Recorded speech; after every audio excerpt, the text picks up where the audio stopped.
Muito bom dia para você, uma ótima sexta-feira para todo mundo, chegando com as primeiras informações do Fluminense aqui nesta sexta, o nosso primeiro conteúdo, um pouco mais tarde que vocês já estão acostumados, mas é porque foi uma correria para já, hoje pela manhã, partir rumo a São Paulo para o jogo do próximo domingo contra o São Paulo lá no Morumbi. A viagem foi antecipada, aproveitando para resolver algumas coisas e já estou partindo para lá. Mais um desafio que o Fluminense vai ter neste Campeonato Brasileiro e nesse momento difícil no Campeonato Brasileiro pós-Copa do Mundo de Clubes. Mas vamos falar sobre muitos assuntos aqui neste vídeo, temos muitas informações, então fique atento, fique ligado até o final e claro, se puder já chega deixando aí o seu like, se inscrevendo aqui no canal do Leste, porque é muito importante. Já temos a definição das oitavas de final da Copa Sul-Americana. Vou colocar na tela para vocês aí, porque ontem o Atlético passou um sufoco danado para conseguir eliminar o Bucaramanga, eliminou nos pênaltis, né, um show de pênaltis perdidos, todo mundo perdendo pênalti, mas o Atlético, no fim das contas, fez um esforço para não passar. Ganhou fora, perdeu em casa, mas ainda assim conseguiu avançar nos pênaltis. Uma crise danada lá, muita polêmica dentro, fora de campo, polêmica entre os jogadores, polêmica com jogador de diretoria, enfim, a coisa não tá boa, mas avançou para as oitavas. São dois times brasileiros apenas nas oitavas da Sul-Americana.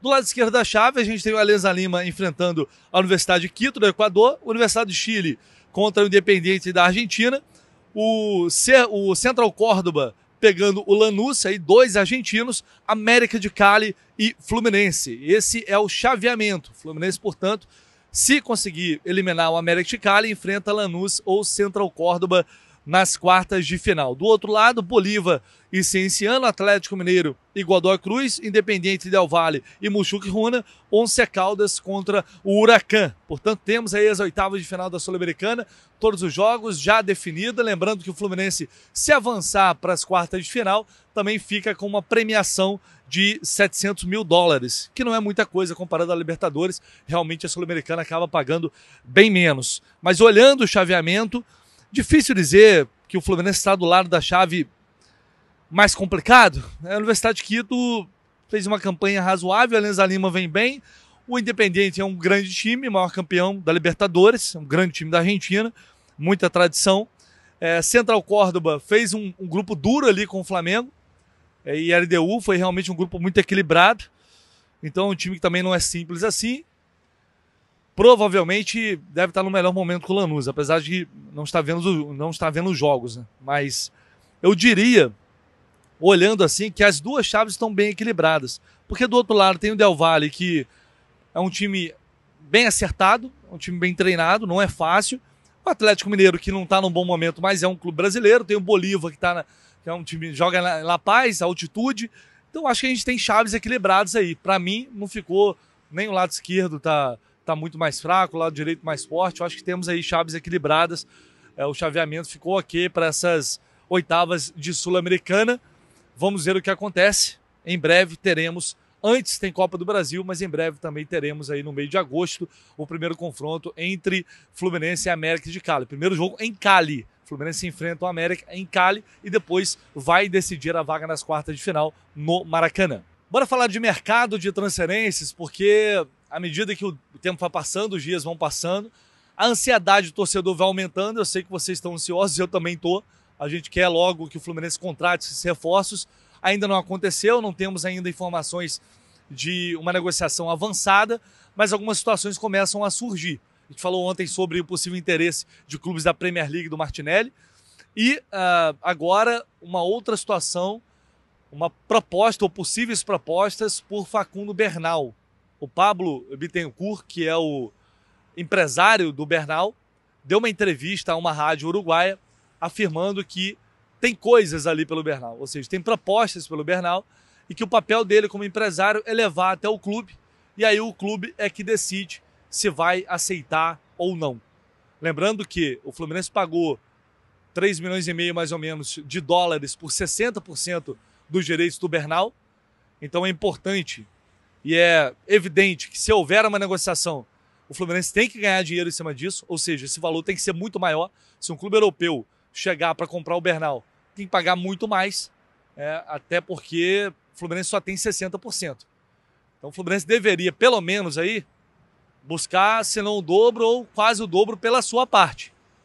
Vai depender da proposta que chegar, se é que vai chegar na mesa da diretoria do Fluminense. Mas me parece muito claro e evidente, quando o empresário fala dessa forma, é porque se ele não levou, ele vai levar. E aí a gente está falando de uma situação muito complicada, de 2 jogadores sendo especulados. O Fluminense já perdeu John Ares, poderia perder Bernal e Martinelli. Não acho que a diretoria vai permitir a saída dos 2. E são situações totalmente diferentes também. O Ares tinha toda aquela negociação de promessa, que ia sair, de que ia negociar.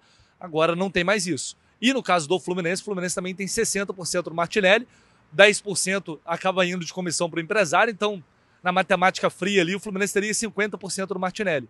Não é também valor cheio. Até hoje não chegou uma proposta satisfatória, uma grande proposta pelo Martinelli. Por mais que ele tenha feito uma grande Copa do Mundo, não acredito um clube europeu chegando aqui fazendo uma oferta de, sei lá, 20 milhões de euros para levar o Martinelli. Acho bem provável, bem provável. Acho que o valor de mercado dele não está aí. E aí, se o Fluminense negociar, ficaria com uma compensação financeira que, a meu ver, não compensa por um titular do time, por um jogador que já há alguns anos entrega consistência, regularidade dentro de campo. É claro que o Martinelli oscilou como qualquer outro jogador, mas ele está no melhor momento dele com a camisa do Fluminense, independentemente do erro que ele cometeu ali contra o Palmeiras, fez uma grande Copa do Mundo e certamente está valorizado, e outros clubes estão observando isso. E o Bernal, já falei, é um jogador muito jovem, tem estatura, tem porte, é um jogador que tem bom passe, ainda vai evoluir muito, mas é um atleta que faz todo sentido um clube europeu ficar de olho para tentar contratar.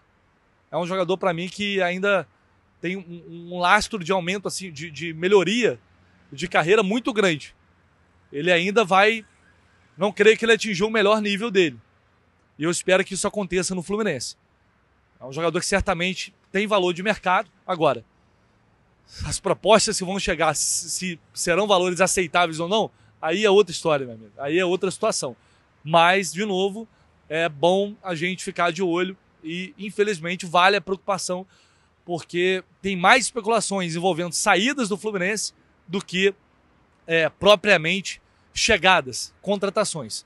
No momento, essa é a realidade. Outra situação que poderia, que foi especulada, vindo também da imprensa estrangeira, sobre Facundo Pelistri, que é um jogador que, durante um bom tempo, uruguaio, atuou no Manchester United, saiu, foi jogar na Grécia, no Panathinaikos, mas até o momento surgiu essa especulação, mas até o momento o Fluminense não procurou e não tem interesse no Facundo Pelistri, foi o que eu consegui apurar.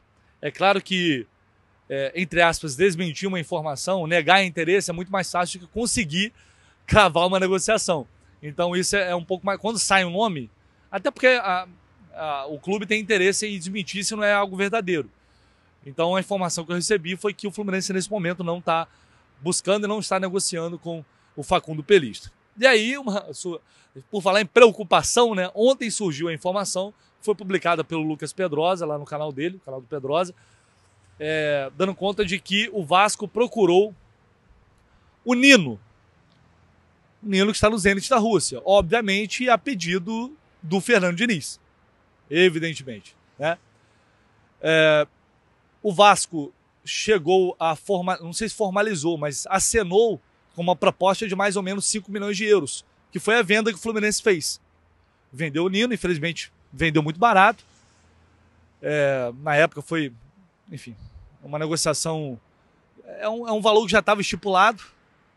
E mais uma vez o Nino estava naquela lista de que não, quando surgiu uma possibilidade, vamos te negociar. E ele saiu naquela situação. Foi para lá e obviamente se valorizou. Né? Vem sendo um jogador importante por lá.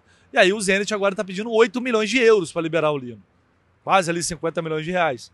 O Fluminense, nesse momento, eu já falei com vocês ontem sobre essa questão de zagueiro, que não vinha sendo uma prioridade para o Fluminense. Mas agora o Ignacio machucou, passa a ser uma preocupação, ou pelo menos deveria ser, no mínimo, uma preocupação.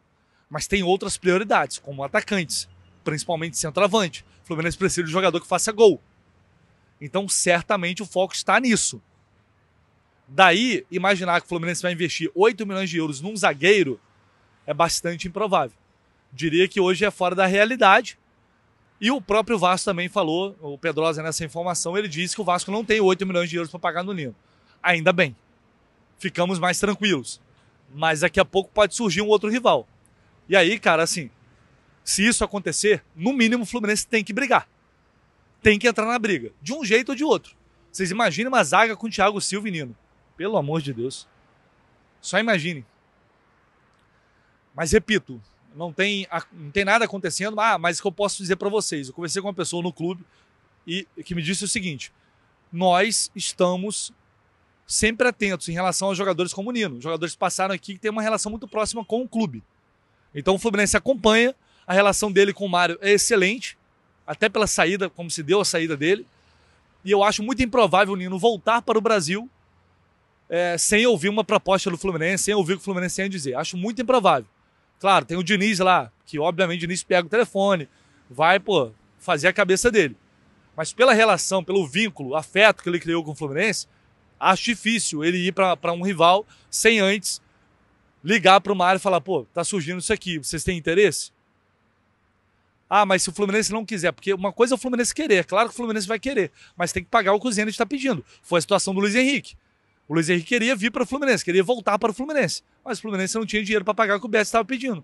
E aí o Botafogo foi lá, pagou e levou. E o Flamengo também queria. Então, não basta o jogador dar prioridade. Dar prioridade é até simples, fácil. A questão é pagar o que os caras estão pedindo. Então aí depende do Fluminense também. Não sei se ele está querendo, se ele já quer voltar, se ele pretende voltar. Não tenho essa informação ainda. Mas é um jogador que, quando sinalizarem que ele quer voltar para o Brasil, muitos clubes vão se interessar. Isso é fato. O Nino é um grande jogador. Eu espero que isso não aconteça. Para mim seria triste porque ídolo é uma coisa muito particular, né? E eu tenho o Nino como ídolo pela pessoa, pelo cara que ele é, além do grande jogador, campeão da Libertadores, capitão, enfim, é algo muito particular. Eu tenho ele como ídolo, tenho um carinho muito grande por ele, espero que se ele voltar, ele volte para o Fluminense. Mas a gente sabe como é futebol. Então é mais uma movimentação para a gente ficar atento aí. Mas o que eu posso dizer para vocês com certeza é que se tiver isso, o Fluminense vai chegar junto. Agora, você vai contratar? Aí não dá para ter certeza de absolutamente nada. Fechou, pessoal? Vou ficando por aqui. A gente volta ao longo do dia assim que possível. Estamos na estrada, caminho de São Paulo. Muito chão até chegar lá, mas qualquer novidade, qualquer coisa, qualquer apuração, eu dou um jeito de voltar e trazer aqui para vocês. Fechou? Se essa não tá do like, dá essa moral aí, seu comentário e se inscrever no canal se você não está inscrito. Tamo junto, um abraço.